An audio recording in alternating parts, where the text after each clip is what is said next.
The master has storage behind the television, 2 wardrobes on the left and the right, as well as additional storage.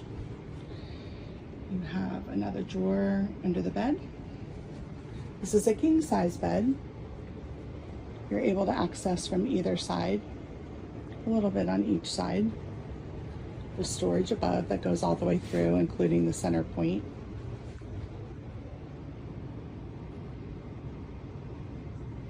And then another full-size bath. A walk-in shower. The toilet, another medicine cabinet for storage, another storage area, and the sink and cabinets below.